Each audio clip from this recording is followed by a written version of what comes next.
"Sign this by tomorrow night, Rachel, or our retirement is gone." Tom Monroe, my husband of 34 years, pushed an acknowledgement and cure agreement across our dinner table and tapped the line ordering me to release nearly $980,000 from the brokerage account my mother had left me. Then he told me the woman managing the investment, Celeste Ward, a real estate syndicator he had always described as a client, was also the woman he planned to be with after our marriage ended. I was 59, a hospital revenue cycle operations supervisor who had spent more than 3 decades finding errors hidden inside other people's bills. At home, I had trusted Tom to handle most of our investment paperwork because I believed marriage meant division of labor, not surrender of judgment. My mother's account was different. She had built it dollar by dollar, and I had always believed it stood outside whatever risks Tom and I chose together. Now, Tom expected me to use that money to rescue an investment I could not remember authorizing. He called it a failed senior housing deal. He said signing would keep the damage contained. What I heard was simpler: finance the future he wanted with another woman, then let him leave me with the explanation. I did not sign. I photographed every page, carried my mother's red metal cash box to my car, changed the access on my personal brokerage account, and decided I would verify the debt before I moved $1. The first page gave me a company name I had never seen. I searched the public registration record. The company demanding my money had been created only months earlier. Tom said I had owed it money for almost 2 years. The company demanding my money had been created only months earlier. I sat in my car with my mother's red metal cash box on the passenger seat and read the registration page again under the dome light. The name on Tom's agreement was Riverside Senior Housing Fund Management, LLC. According to the state record, it had been organized in late spring. Tom had just told me I had been obligated to this investment for almost 2 years. Those facts could not both be true in the way he had presented them. I opened the cash box and took out the estate distribution statement from my mother's brokerage account, the one document I knew Tom had never handled. I compared the account number to the transfer instructions in the cure agreement. The money he wanted was not coming from our joint retirement savings. It was coming from the account that had entered my name after my mother died. I wrote 3 questions in the margin of a photocopy. When did I invest? Where is the original agreement? Why does this company exist only now? Then I photographed the registration page and saved it beside the images of Tom's packet. When I went back inside, Tom was standing near the kitchen island, as if we had paused an ordinary discussion about taxes. My husband had always been calm around money. That calm had once reassured me. Now it felt rehearsed. He asked whether I had signed. I told him I needed the original subscription agreement, the original wire confirmations, and every tax document connected to Riverside. He said the paperwork had been reorganized during refinancing and that Celeste handled the administrative side. I asked how a company formed only months earlier could be collecting an obligation from nearly 2 years ago. He said I was confusing the management company with the investment itself. I asked for the older entity name. He did not give me one. Instead, he told me I was panicking because of the affair and warned me not to destroy our retirement over a technicality. I had spent decades in hospital revenue operations watching technicalities become 6-figure losses when nobody checked them. I told him I would not move $1 until I saw the original documents. The next morning, Tom placed a thin folder on the breakfast table before leaving for work. Inside was a photocopy of what looked like a subscription agreement and a separate signature page bearing my name. The signature looked right. That was the worst part. It had the same long first stroke in the R and the same downward hook I had used for years. I tried to remember sitting somewhere with a pen in my hand while Tom explained senior housing, or any of the language printed above my copied name. Nothing came back. I did remember signing household papers Tom brought home from his insurance office: beneficiary updates, policy renewals, vehicle forms, annual acknowledgments. That made the page more frightening, not less. A familiar signature did not prove that I had signed this document. It only proved that someone possessed a familiar signature. I called Tom and asked where the complete original was. He said the scanned copy was all he had at the house and that the originals were with the investment people. I asked for a contact name other than Celeste Ward. He told me not to make this uglier than it already was. I said I was asking for records, not revenge. He answered that if the investment collapsed because I refused the cure payment, I would be responsible for the loss. That sentence ended the last part of me that still wanted him to say there had been some terrible misunderstanding. I no longer cared whether he apologized for Celeste. I wanted dates, accounts, signatures, and names. At the hospital that afternoon, I closed my office door during lunch and logged into the tax portal used by Maya Chen, the certified public accountant who had prepared our joint returns for more than a decade. Tom had always been her main contact for investment records because his schedule was more flexible, and because I had allowed that arrangement to become normal. I downloaded our returns and supporting summaries for the years in which Tom claimed Riverside had existed. I searched for the name, partnership income, capital contributions, pass-through entities, and every variation I could think of. Nothing matched. No partnership tax form, no capital account, no entity name that resembled Riverside. I knew the absence of a tax form did not automatically prove fraud, so I called Maya and told her exactly what I had. A cure agreement, a claimed investment obligation, and tax returns that did not appear to mention the investment. Maya asked me to send the entity name while she checked her archived organizer files. 20 minutes later, she called back. She told me she had found an old email thread from Tom. She had asked him whether there would be a partnership tax form connected to a large transfer he described as a real estate investment. Tom had replied that the interest was being held privately until stabilization and instructed her not to request additional reporting because there was no distributable income yet. Maya said she had accepted that explanation because Tom had always handled investment documentation and had never told her I disputed it. I asked whether anything in our returns showed that I owned an interest in Riverside. She said no. I asked whether anything showed a capital account in my name. Again, no. The affair had humiliated me.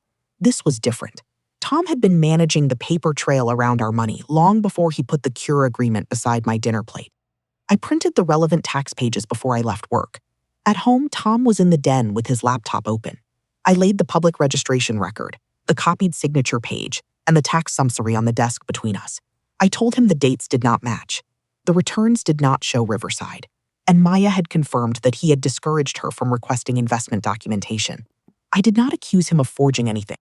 I asked him to postpone the Friday funding deadline and arrange a meeting with the investment administrator, the accountant, and whoever supposedly held the original agreement. Tom said Maya did not understand private real estate structures. I reminded him that he had trusted her to prepare our returns year after year.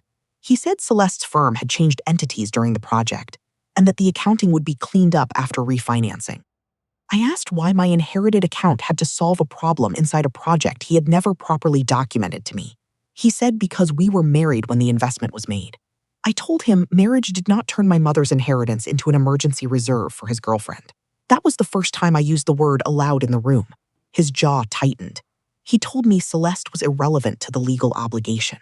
I said then postponing the transfer for a few days should not matter if the obligation was legitimate.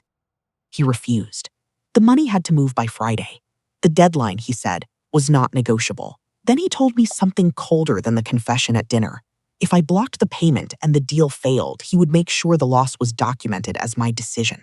For a moment, I saw how badly I had misunderstood the balance of power in our marriage. I had thought Tom managed paperwork because I was busy and he was efficient. He apparently believed managing the paperwork gave him the right to define reality afterward. I gathered my copies from the desk. He told me I was making a mistake. I said I had already made one. I had trusted summaries when I should have asked for source documents. Upstairs, I checked the joint checking account from my phone. The available balance was so low that I assumed the app had failed to load. I refreshed it. The number stayed the same. Most of the money that had been there the previous morning was gone. I opened the transaction list and saw a same-day transfer I did not recognize. Before I could open the details, an automated bank notice appeared at the top of the screen. Security settings had been changed on a connected household account. I stood beside the bed staring at the message while Tom moved around downstairs. He had not convinced me to sign, so he had started moving without me. He had not convinced me to sign, so he had started moving without me. The next morning, before I went to the hospital, I redirected my paycheck into a new account in my name alone. I did not drain our joint accounts or touch money I could not clearly identify as mine. I moved only income that had not yet been deposited and placed a fraud alert on the brokerage account my mother had left me. Then I called Nathan Cole, a family law attorney, whose name had been given to me years earlier by a hospital administrator. By noon, I was sitting across from him with the cure agreement, the public registration record, our recent tax returns, screenshots of the depleted checking account, and copies of my mother's estate papers. Nathan was 63 and careful with every word. He told me not to accuse Tom of crimes I could not prove and not to hide marital property from him. What mattered was preservation, where the money went, who authorized it, and what Tom had represented to me. I asked whether we could freeze everything connected to Celeste. Nathan said an affair, a strange deadline, and inconsistent paperwork were not enough. Follow the dollars, he told me. If the story is false, the money will usually be less polite about it. I left knowing that refusing one signature had protected me for one night, not from a history Tom might already have built. Maya Chen, the accountant who had prepared our joint tax returns for more than a decade, called while I was still in the parking lot. She had searched her archived organizer files after our conversation. Maya made it clear that she was not investigating my marriage, and I did not ask her to. I wanted only records she already held for our joint filings. Through the tax portal, she sent the organizer pages, filed returns, and Tom's old email telling her not to request a partnership tax form for the real estate investment because the interest was supposedly being held privately until stabilization. One organizer entry caught my attention. Tom had listed a large transfer from our joint savings as an investment contribution. The amount was familiar. I opened old bank statements and worked backward until I found the same amount, leaving our joint account on the same date. I expected the description to say Riverside. It did not. The wire had gone to a title company. For several seconds, I tried to give Tom the benefit of the doubt. Real estate money often passed through escrow. That was exactly the kind of ordinary explanation that could make my suspicion look foolish. I copied the wire reference, date, and title company name into a notebook, then searched public land records for transactions around that week. I searched by date rather than Celeste's name because I did not want to force the evidence toward the answer I feared. A recorded deed appeared for an apartment property bought by a limited liability company I did not recognize. The mailing information led me to a business registration listing, Celeste Ward as its manager. I pushed my chair back so hard it hit the filing cabinet. It was not proof that our wire had purchased her property. A title company could handle many closings. A matching date was a lead, not a verdict. But Tom's story was narrowing. He had called the money a contribution to our senior housing investment. Our returns showed no Riverside ownership. The bank statement showed money going to a title company. Public records showed Celeste's company acquiring an apartment property at the same time. I printed each page, marked where it came from, and called Nathan. He told me not to contact Celeste and not to pressure the title company for confidential records. He wanted the chain clean. I called the title company only to ask what procedure applied. The escrow officer who returned my call was Owen Price. I introduced myself and explained that I was a joint account holder, trying to understand a wire shown on my own bank statement. Owen said he could not disclose another customer's closing file simply because I knew a payment had passed through his company. I gave him the wire date and reference number and asked how records could be requested if litigation required them. He said formal legal process would be necessary, and that the reference number would help locate the transaction. Before we ended the call, he advised me to preserve the bank record exactly as it appeared, including the memo and reference fields. I did.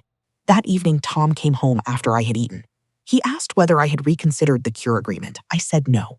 Then I asked why a transfer he had described as a Riverside contribution had gone to a title company during the same week Celeste's company bought an apartment property. Tom stared at me before saying private investments often used escrow structures. He accused me of searching Celeste's name because I wanted revenge for the affair. I told him I had searched by date. His expression changed for a second. He said I was meddling in transactions I did not understand, and that he would discuss finances only through counsel from then on. The next morning, Nathan forwarded me the divorce petition Tom had filed. I read my husband's request to dissolve our 34-year marriage at my desk before the hospital offices opened. The language was bloodless, irretrievable breakdown, equitable distribution, allocation of marital liabilities. Then I reached an attachment labeled as an investment consent and personal guarantee. My signature appeared at the bottom. This version was more complete than the photocopy Tom had left on the breakfast table. It described me as a knowing participant in Riverside and said I had accepted responsibility for additional capital calls if project debt required them. The signature looked like mine. The words did not feel like anything I remembered agreeing to. I called Nathan and asked whether the document meant I had already lost. He said no. A document was evidence, not magic. But until we could challenge it with more than my memory, Tom could use it to argue that the missing money was a shared investment and that my refusal to fund the final call caused the loss. That was how isolation became something I could measure. Tom had most of the historical files. He had moved accessible joint cash. He had filed first. Now he had a document that made my resistance look like a broken promise, rather than resistance to a demand I had never knowingly accepted. My word alone would not outweigh a page carrying my signature. I went back to the bank records. The older statements were available only in pieces, so I ordered copies through the bank and downloaded what I could immediately. I mapped transfers against the dates in Maya's organizer records. Most were ordinary. Others carried abbreviations I did not recognize.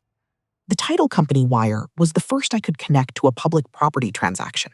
Then I found another transfer Tom had described to Maya as an additional real estate contribution.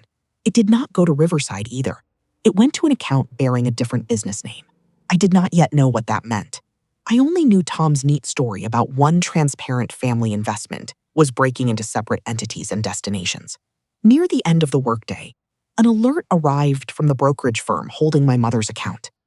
Outgoing activity had been temporarily restricted while the firm reviewed a third-party instruction involving my account. I called from my office landline and verified my identity. The representative told me no transfer had been released, but the account would remain restricted until the security review was complete. I asked whether I could move my own money for legal fees or living expenses. For the moment, no. I had spent 2 days protecting the one asset I believed Tom could not reach. Now I could not reach it either. When I left the hospital, Nathan called. He had reviewed the divorce filing and the alleged guarantee. His voice was measured. His conclusion was not.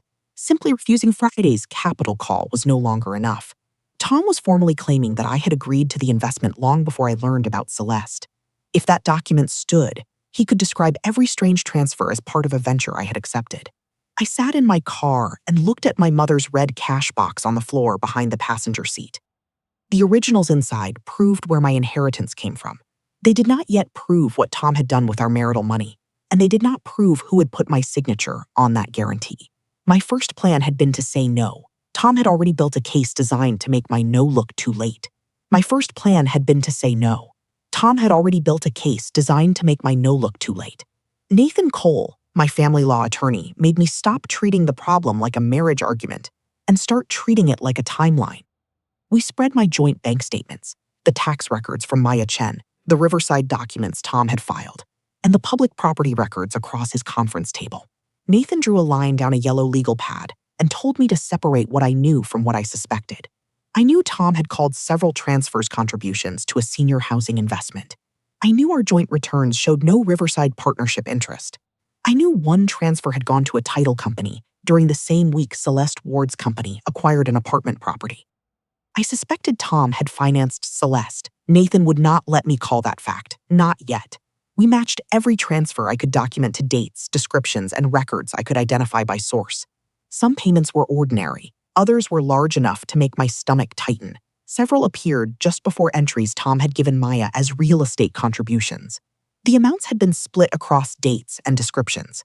On one page, 3 transfers added up to almost the exact amount Tom had reported to Maya for that quarter. I wanted to call it proof. Nathan called it a reason to keep going. By the time we finished the first chronology, my memories had stopped being the center of the case. Dates were. The bank became the next gate. Lena Ortiz, the branch operations manager at the institution holding our main joint account, met with me in a glass-walled office after Nathan advised me to request only records I was entitled to receive. I knew Lena as a face from years of routine banking, but I had never needed her for anything more serious than replacing a debit card. I showed her the transactions and explained that a divorce case had begun. Lena could explain procedures and preserve my dispute, but she could not investigate privately or disclose records outside my rights as an account holder. I asked what records would establish who initiated a wire and what verification steps had been completed. Lena told me the bank retained transaction logs, initiation channels, authorization records, and security events, although formal production might be necessary for some of them. I then asked about the attempted transfer from my inherited brokerage account and the security changes I had seen on our household banking profile. She reviewed what she was permitted to show me and confirmed one fact that mattered immediately. The proposed transfer of my inheritance had never completed my personal verification channel. No money from that account had been released. Relief lasted only seconds. The historical joint account wires would require deeper records to establish which credentials initiated them. I had a path toward proof, not proof itself. That distinction began to govern everything I did. At home, I stopped searching drawers simply because Tom might have hidden something there. I copied only records that were mine, jointly accessible or produced through the case. At work, I kept my notebook locked away and used lunch to compare bank dates with tax organizer entries. I learned to leave blanks instead of filling them with what I feared must have happened. One transfer from our joint account, for example, had gone to a business name I did not recognize. I spent an evening convinced it must belong to Celeste. Public records showed that it did not. It was a legitimate property management vendor connected to an unrelated investment Tom had made years earlier. If I could be wrong once, I could be wrong again. I crossed out my note and wrote verifie in block letters. I needed the truth more than I needed every transaction to condemn him. The clean pattern emerged slowly. Maya's archived organizer notes gave me the dates Tom had described as Riverside contributions. My statements gave me the outgoing money. Public property records gave me Celeste's acquisition date. The title company wire sat between them like a nail through 3 sheets of paper. Nathan used that chain, along with the impossible formation date of the entity demanding the cure payment and Tom's reliance on the alleged guarantee, to ask the court for narrow expedited discovery. Tom's attorney responded that I was weaponizing an affair to interfere with a legitimate investment. Nathan reminded me the request did not depend on the affair. It depended on whether the records Tom was using against me could be tested before money or property moved beyond reach. The court allowed limited production from the title company and related financial sources. It was not the sweeping freeze I had imagined during my first night of panic. It was smaller and harder for Tom to dismiss as revenge. Owen Price, the escrow officer I had spoken with earlier, became a named source rather than a voice at the end of a phone line when the title company production arrived through formal process. Nathan sent me copies marked for our case and reminded me that the documents proved only what they actually said. I opened the first settlement statement in his office. The buyer was not Riverside Senior Housing Fund. It was an apartment property company managed by Celeste Ward. The purchase date matched the public deed I had already found. The settlement ledger showed incoming funds from several sources, including a wire carrying the same reference information as the transfer from our joint account. I read the line twice. I asked Nathan whether that meant Tom had bought Celeste an apartment building with our money. He said it meant marital money had entered the closing of property owned by Celeste's company. Motive and repayment still required evidence. His precision felt cruel until I understood what it gave me. A fact Tom could not erase by calling me emotional. The affair stopped being a separate wound. Until then, I could imagine 2 betrayals running beside each other. Another woman and reckless investments. Now the paths touched on paper. Money from an account carrying my name had reached a real estate, closing for a company controlled by the woman Tom planned to leave me for. I did not know when the affair began. I did not know what Celeste had been told about me. I did not know whether she believed the money was legitimately invested. I refused to claim any of those things. What I knew was enough to make me sit very still in Nathan's office while he turned to the next page. The closing package referred to a bridge lender. I knew bridge financing meant short-term money, used until longer financing replaced it. The title documents showed that Celeste's company had acquired the apartment property with a combination of equity and bridge financing. I found the lender's name, the original loan amount, and references to a maturity schedule, but not yet the full payoff figure or every source of the equity. Nathan told me further production had been requested. I looked at the dates. The bridge loan timeline ran toward the same period as Tom's frantic demand that I fund the Riverside cure. That did not prove the cure money was meant for Celeste's loan. It did something almost as important. It gave the deadline a second possible meaning. Until then, Friday had been Tom's deadline. Now I knew another clock existed. I went home that night and found him in the kitchen. Tom had become careful too. He no longer left papers on counters and his laptop stayed with him. I asked whether Riverside had provided capital to Celeste's apartment company. Tom said my attorney should speak to his attorney. I asked whether our joint account wire had entered the closing. He repeated the same answer. I said I had the settlement statement. He stared at me, then told me sophisticated investments used special purpose entities all the time. I asked why none of those entities appeared in the documents he had shown me when he demanded my inheritance. Tom said the structures were confidential and that I had trusted him when the investment was profitable. I asked him when it had ever been profitable. He did not answer. Instead, he said I was destroying value by forcing everything into litigation. He had begun describing transparency as damage. Nathan warned me the next morning that Tom's lawyer had sent a letter accusing me of interfering with the investment relationship and mishandling confidential financial material. The letter threatened restrictions if I contacted lenders, investors, or counterparties directly. Nathan told me not to answer from anger. I had not contacted the bridge lender. I had not contacted Celeste. I had called Owen only before litigation to ask what procedure applied. And since then, the title records had come through legal process. We documented that. Then Nathan said something I wrote in my notebook. Pressure was not the same as proof. Tom could threaten consequences. My job was to keep building a record that could survive them. The alleged guarantee still sat at the center of his version of events. I took my copy home and placed it beside older documents I knew I had signed. I did not have to search Tom's files. My mother had taught me to keep major household records, and I kept archived folders in a cabinet upstairs. I found a household insurance acknowledgement from several years earlier. My signature on that page stopped me. The long stroke in the R, the angle of the second half of my last name, even the tiny upward break before the final letter looked exactly like the signature on the Riverside guarantee. Not similar. Nearly identical when I placed one page over the other. I knew what I wanted that to mean. I also knew wanting did not make me a forensic examiner. I photographed both documents separately, noted where each had come from, and called Nathan. He told me to preserve the originals and not mark on them. If electronic versions were produced, a qualified examiner could compare image placement, file history, and metadata. Until then, the visual match was only a lead. I put the insurance original back with my records and locked the guarantee copy away. For the first time, Tom's strongest document looked less like a wall and more like something with a seam. The next production gave us more of the property file, but still not the answer Nathan wanted most. There were references to later financing, lender requirements, and a planned refinance. I built a separate chart showing what had happened before I was ever asked to sign the cure agreement. The apartment acquisition had occurred long before Tom announced the affair. Our wire had reached the closing, long before the entity now demanding my money was formed. Tom had told Maya not to seek normal investment documentation before I knew there was any crisis.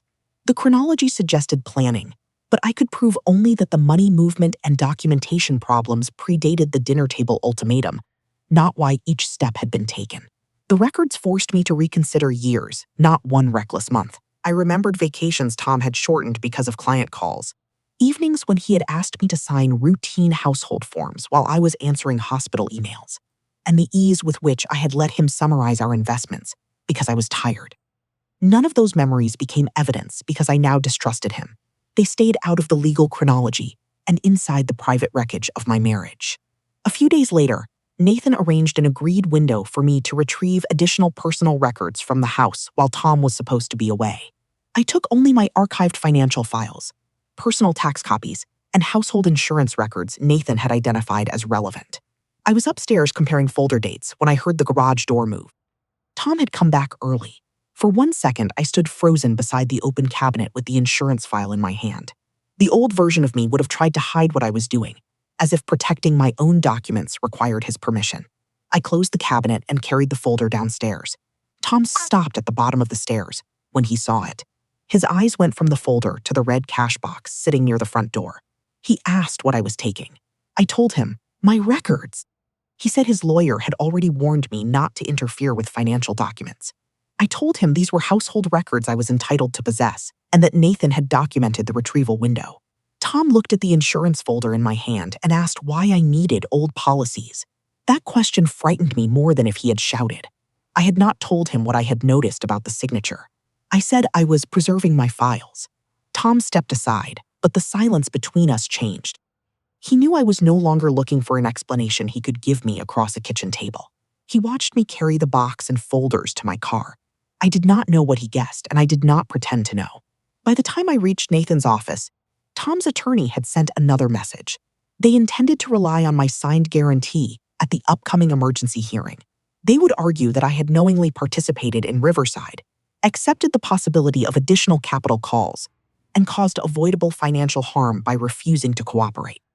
The letter also threatened to ask the court to restrict my communications and conduct if I continued what they called unauthorized interference. I read it twice. Then I looked at the settlement statement showing our marital money entering Celeste's property closing. the bridge loan references pointing toward a deadline I did not yet fully understand, and the two signatures that looked too perfectly alike. For the first time since Tom put the cure agreement beside my dinner plate, I had more than suspicion. I had a documented path from our account to Celeste's property, and a serious reason to challenge the paper he said bound me to it. But unless I could prove what that guarantee was, and what the final $980,000 were really meant to pay, Tom could still walk into court and call the entire thing my investment. Unless I could prove what that guarantee was, and what the final $980,000 were really meant to pay, Tom could still walk into court and call the entire thing my investment. He tried to do exactly that. 2 mornings later, Nathan sent me the motion Tom had filed, asking the court for temporary authority over disputed marital funds and permission to take what his papers called reasonable steps to preserve the Riverside investment. I read the motion in Nathan's conference room with a yellow pad beneath my hand. Tom's position was simple. We had invested together, I had signed a guarantee, and my refusal to meet the capital call threatened a project we both owned. The affair appeared only at the edge of his filing, described as unrelated to the investment. He also disclosed something I had not seen before. Celeste's apartment company was scheduled to complete refinancing on Wednesday afternoon. According to Tom, that refinance would stabilize the Riverside investment if I stopped interfering. I circled the date. The hearing on Nathan's emergency request had been set for Wednesday morning. If Tom's version survived the morning, the property could be refinanced only hours later. Nathan warned me that organized paperwork often looked stronger than fragmented truth. Tom had contracts, a signature page, a capital call notice, and a story in which every missing dollar was merely money tied up in a private real estate venture. I had contradictions, public records, and the title company statement showing that marital funds had entered Celeste's property closing. "We need authentication," Nathan said. Not more suspicion. I hated how often he was right. Courts did not owe me my sense of betrayal. They needed a chain. The first complete link arrived from the bank. Lena Ortiz, the branch operations manager who had already preserved my dispute, notified Nathan that the subpoenaed transaction records were ready through formal production. The package contained wire initiation records, security logs, authorization channels, reference numbers, and account activity tied to the disputed transfers. Nathan walked me through the pages. The large historical wires Tom had described to Maya as our Riverside contributions had been initiated through Tom's credentials. The records did not prove that every transfer was unauthorized because a joint account allowed either owner to move marital money. They proved that Tom, not I, had initiated the transfers he now described as decisions we had jointly executed. More important, the attempted transfer from my inherited brokerage account had never passed my personal verification channel. The bank had no completed approval from me for that final movement of money. Then we found the reference number. It appeared in the authenticated bank record beside one of the largest historical wires. The same number appeared in the title company settlement material produced by Owen Price's company. I put my finger on both pages. The money had left our joint account under Tom's initiation and entered the escrow closing for the apartment property owned by Celeste's company. There was no Riverside account between those 2 points. There was no abstract investment pool hiding the destination. For that transfer, the path was direct. The worst part was realizing how deliberately ordinary he had made it look. A bank wire became an investment contribution. A title company closing became senior housing. Celeste's property became a structure I was supposedly too unsophisticated to understand. He had not needed me to believe a complicated lie. He had needed me to believe that complexity itself was a reason not to ask questions. The guarantee remained his strongest shield. Without breaking it, Tom could still argue that I had authorized him to act for a shared venture even if he handled the mechanics. Nathan retained Dr. Felicia Grant, an independent digital forensic examiner in her mid-40s who specialized in document histories and electronic files. I met her only after electronic versions of the disputed agreement, the older household insurance acknowledgement, and limited computer records had been produced through the case. Felicia did not begin by telling me whether my signature was forged. She asked where each file had come from, whether I had the original insurance document, and whether I had ever edited the Riverside PDF. I told her I had received the Riverside file through the litigation materials, and that the insurance acknowledgement came from my own archived household records. She photographed and cataloged the originals and explained that a visual match could suggest a question. but file construction and metadata could sometimes show how a document had been assembled. Waiting for her report left me with nothing to do but endure Tom's pressure. Tom's attorney kept pressing the argument that my refusal was damaging value every day. A settlement proposal arrived through Nathan offering to restore a portion of the marital cash that had disappeared from our accessible accounts if I would acknowledge Riverside as a legitimate joint investment, withdraw any allegation challenging the guarantee, and agree to confidentiality. It asked me to sign a cleaner version of Tom's story in exchange for money I believed had already been ours. Nathan told me I did not have to answer immediately. I knew refusing it might still make me poorer. Felicia's findings arrived the following afternoon. She explained them to Nathan and me with the same caution he had taught me to respect. The signature image on the Riverside guarantee matched the image characteristics of my signature from the older insurance acknowledgement closely enough that she examined the file construction. According to the metadata and embedded image data in the produced electronic version, the Riverside PDF had been assembled after the date printed on its face. The signature was not behaving like a fresh signature placed into that document when it claimed to have been signed. It appeared as an imported image. Felicia also identified file activity associated with Tom's produced business computer records, rather than with any device attributed to me in the available production. She would not tell me what Tom intended. She did not need to. Her conclusion was narrower and stronger. The electronic history did not support the story that I had executed the Riverside guarantee on the date shown. I asked about the limits. She could not prove who physically inserted the signature image. She could say the available file history contradicted the claim that I signed the Riverside document on the printed date. Nathan said that was enough to change the hearing. Tom's cleanest piece of paper was no longer clean. The next production changed everything else. Nathan called me before 7 in the morning and told me to come to his office before work.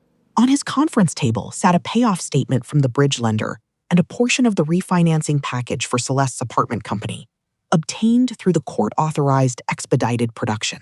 I recognized the lender's name from the title documents. The payoff statement showed what Celeste's company needed to satisfy the short-term bridge debt before the scheduled refinancing could close. I read the figure once, then looked at the cure agreement Tom had placed beside my dinner plate.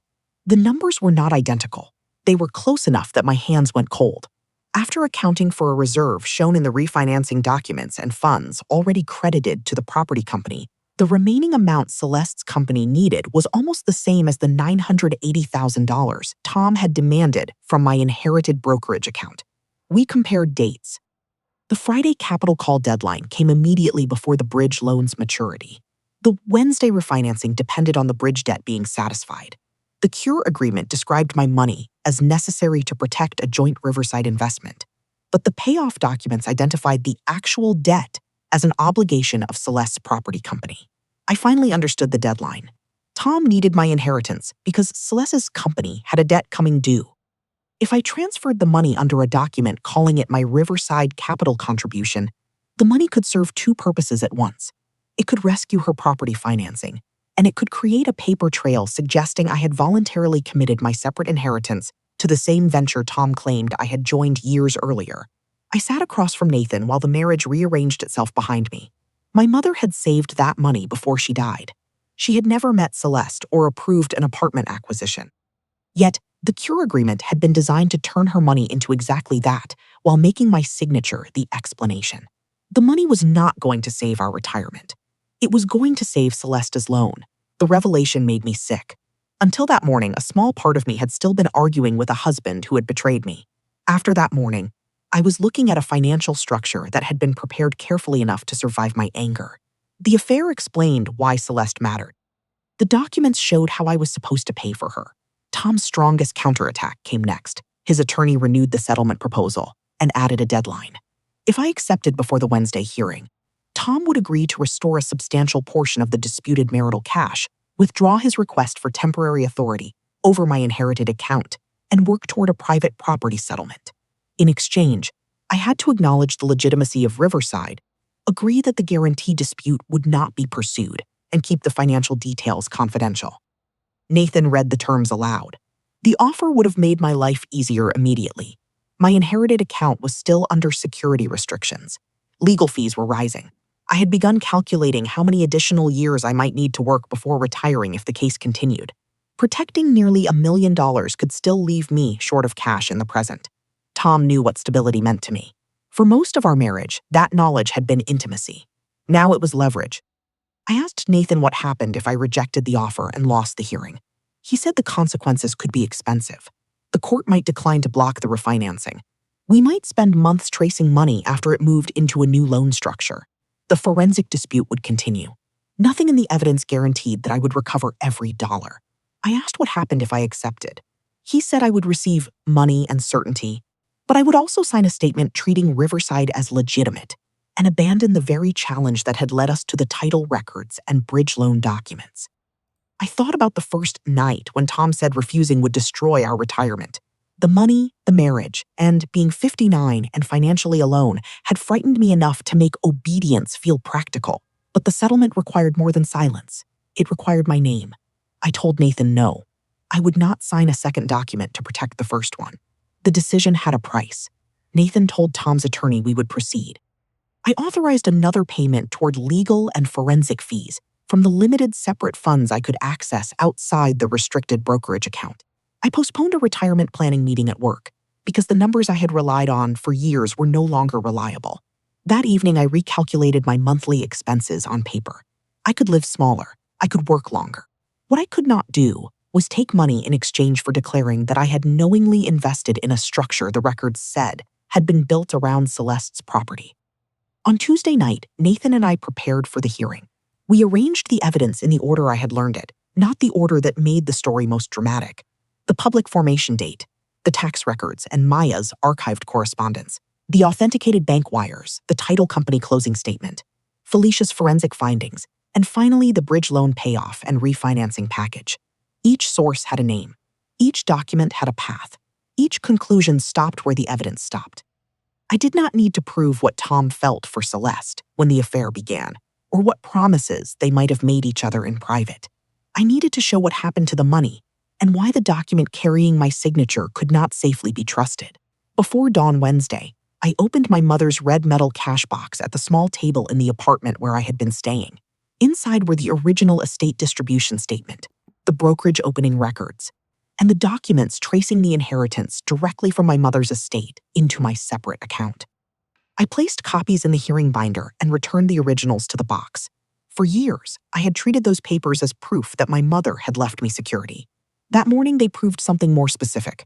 The money Tom demanded had a history that existed before Riverside, before Celeste's apartment, and before his attempt to describe my refusal as a broken investment promise. At the courthouse, Nathan met me near security. Tom was already there with his attorney. I felt the old reflex to read Tom's face for clues and stopped myself. His expression was not evidence. Celeste was not beside him. I did not know whether she had to appear, and I did not speculate. Nathan carried the hearing binder. I carried the copies from my mother's cash box. The clerk opened the courtroom doors, and we went inside. Tom's alleged guarantee was already marked as an exhibit. Somewhere outside that room, Celeste's refinancing was still scheduled for later that day. The judge took the bench, and for the first time, Tom would have to explain his investment story in a room where my signature was no longer the only thing speaking for me. And for the first time, Tom had to explain his investment story in a room where my signature was no longer the only thing speaking for me. Tom's attorney began with the version I had come to know by heart. Riverside, he said, had been a legitimate private real estate investment. Tom and I had participated together. Markets had tightened, refinancing had become difficult, and I had panicked only after learning about Celeste Ward. The alleged guarantee was placed before the judge as proof that my refusal to fund the final capital call was not self-protection but a breach of an agreement I had already accepted. I sat beside Nathan Cole, my family law attorney, and listened without interrupting. A few weeks earlier, hearing Tom describe our missing money as a shared decision might have driven me out of my chair. That morning, I understood why Nathan had taught me to separate injury from evidence. Tom's story sounded clean because it had been designed to sound clean. Nathan did not begin with the affair. He began with time. He showed the public record establishing when the Riverside entity named in the cure agreement had been formed, then placed beside it the document claiming I had assumed obligations to that entity long before it existed. Tom's attorney said Riverside was only a later management vehicle for an older investment structure. Nathan asked where the older subscription records were. They were not before the court. He moved next to our joint tax returns and Maya Chen's archived correspondence. Her record showed no Riverside Partnership interest in my name and preserved Tom's instruction that she not seek ordinary investment reporting for the large real estate transfers he had described to her. Then Nathan went to the bank records. The authenticated wire logs from our bank identified Tom's credentials as the initiation source for the major historical transfers. I watched the judge compare the reference number on one bank record with the same number on the title company's settlement statement. The money had left our joint account and entered the closing for an apartment property owned by Celeste's company. Tom's attorney said this was consistent with a private investment in which special purpose entities held individual properties. Nathan did not argue with the possibility. He asked for the document showing that I owned an interest in Celeste's company or in any entity connected to that property. There was none in the material Tom had produced. Then Nathan showed the bank record for the proposed transfer from my mother's inherited brokerage account. The bank's records did not show my completed personal verification. No transfer had been authorized by me. That was the first time I felt the balance in the room change. Not because anyone declared Tom a liar, but because his simple story had started requiring missing documents to hold it together. Then came the guarantee. Dr. Felicia Grant, the independent digital forensic examiner Nathan had retained after electronic files were produced in the case, explained her findings in language even I could follow. The signature image on the Riverside guarantee had characteristics matching the image contained in an older household insurance acknowledgement I knew I had signed. The Riverside PDF had been assembled after the date printed on its face. The electronic history did not support the claim that I had signed that document on the stated date, and the available file activity was associated with Tom's produced business computer records rather than with any device attributed to me. Felicia did not say who had inserted the signature. She did not guess at motive. She simply removed the certainty Tom needed from the page. I looked at him only once. Tom was sitting beside his attorney with his hands folded. I could not know what he was thinking, and I no longer needed to. Nathan saved the payoff statement for last. He showed the bridge lender's figures for Celeste's apartment company and the refinancing package scheduled to close later that day. He then showed the cure agreement Tom had handed me at our dinner table. The amount demanded from my inherited account was not described in the lender's records as a Monroe obligation. The bridge debt belonged to Celeste's property company. After the credits and reserves already shown in the refinance package, the remaining cash need was almost the same as the amount Tom had demanded from me. The Friday capital call sat immediately before the bridge loan's maturity. The refinance required that short-term debt to be satisfied. For the first time, the entire structure was visible in one room. My inheritance was not being requested to rescue our retirement. It was being requested to close a financing gap on Celeste's apartment property, while the Riverside paperwork would make the transfer look like my voluntary participation in a joint investment. Tom's attorney argued that the matching figures were circumstantial and that a final accounting might still establish indirect ownership benefits for the marriage. Nathan agreed that a full accounting was still necessary. He did not ask the judge to decide the entire divorce that morning. He asked for something narrower, preserve the disputed funds, and prevent the refinancing from changing the property and debt structure until the money trail and document authenticity could be fully examined. The judge granted temporary relief. I did not hear it as victory at first. I heard conditions, limits, and deadlines for further production. Then Nathan touched my sleeve and whispered that the refinancing could not proceed as planned with the traced interests changing hands beyond the order. The property was not awarded to me. Tom was not punished on the spot, but the transaction he had called inevitable was stopped long enough for the truth to remain reachable. Outside the courtroom, Nathan told me the order solved only the immediate emergency. I still faced months of forensic accounting, discovery, legal bills, and a divorce. The bridge lender would deal with Celeste's company under its own contracts. What happened there was not mine to control. I understood that distinction more clearly than I had understood anything at the beginning. I had not gone to court to destroy Celeste's business. I had gone to keep my mother's inheritance from becoming its rescue capital under my name. The consequences came quickly. The refinance did not close on the scheduled terms. I learned that through documents later produced in the case, not through gossip. Celeste's company had to address the bridge debt without the transfer from my account. Tom's request for temporary authority over my inheritance was withdrawn after the court order and bank evidence. My brokerage firm eventually lifted the security restriction after completing its review and adding new protections. The first time I saw the balance available under my control again, I did not feel rich. I felt tired.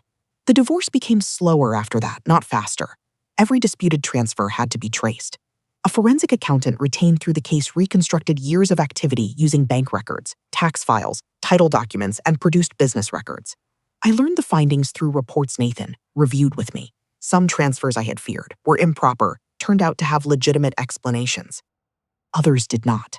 Additional marital money had moved through transactions tied to the apartment project without any record showing that I knowingly acquired the investment interest Tom claimed. The final accounting treated those transfers as part of the property dispute, instead of accepting Tom's description of them as losses I had voluntarily shared. That distinction cost me money to prove. Legal fees came from funds I had once expected to keep for retirement. I delayed the retirement date I had carried in my head for years. I moved into a smaller place than the home Tom and I had shared, and I stopped measuring comfort by whether I could afford the same life I had before. There were evenings when the practical cost of fighting made his settlement offer seem almost kind. I could have taken a substantial payment months earlier and avoided much of the expense. Then I remembered what I would have had to sign. That Riverside was legitimate, that the guarantee dispute would disappear, and that I would keep quiet. The price of accepting would have been cheaper only on paper. Tom and I eventually reached a property settlement under the weight of the accounting and the court's interim findings. I did not receive every dollar I believed our marriage had lost. Some expenses could not be unwound neatly, and some value had been consumed long before I knew to question it. But the traced inheritance remained mine. The diverted marital transfers were accounted for in the division of property, rather than disappearing into Tom's phrase, failed investment. His access to my financial accounts ended. The alleged Riverside guarantee was not used as the basis for imposing the capital call obligation on me. I refused every version of language that described me as a voluntary investor in the structure connected to Celeste's property. By then, I no longer needed the settlement to tell me whether the marriage had been real. 34 years could contain love, habit, trust, mistakes, and betrayal without one word canceling all the others. What mattered was that trust had stopped being evidence. Tom had known my routines, my fear of instability, and my habit of letting him summarize complicated paperwork. Those facts had become useful in a structure designed to move money while leaving my name attached to consent. I could not recover the version of myself who had never learned that. I could decide what happened next. Several months after the final property order, I sat at my small dining table on a Saturday morning with the red metal cash box my mother had used when she kept books for a neighborhood grocery store. Its paint was chipped at the corners. Inside were the estate distribution statement I had carried out of the house on the first night, the brokerage opening records, the final statement showing the inheritance under my sole control, and a copy of the order ending Tom's ability to reach it. I had always thought my mother's box symbolized saving. Put enough aside, avoid waste, trust the right people, and security would accumulate quietly. I knew better now. Security was not the money alone. It was knowing where the money was. It was understanding the document before my name went beneath it. It was refusing to let urgency become permission. It was accepting a smaller home, a later retirement, and an expensive truth rather than purchasing peace with a lie. I placed the final property order on top of the restored brokerage statement and closed the lid.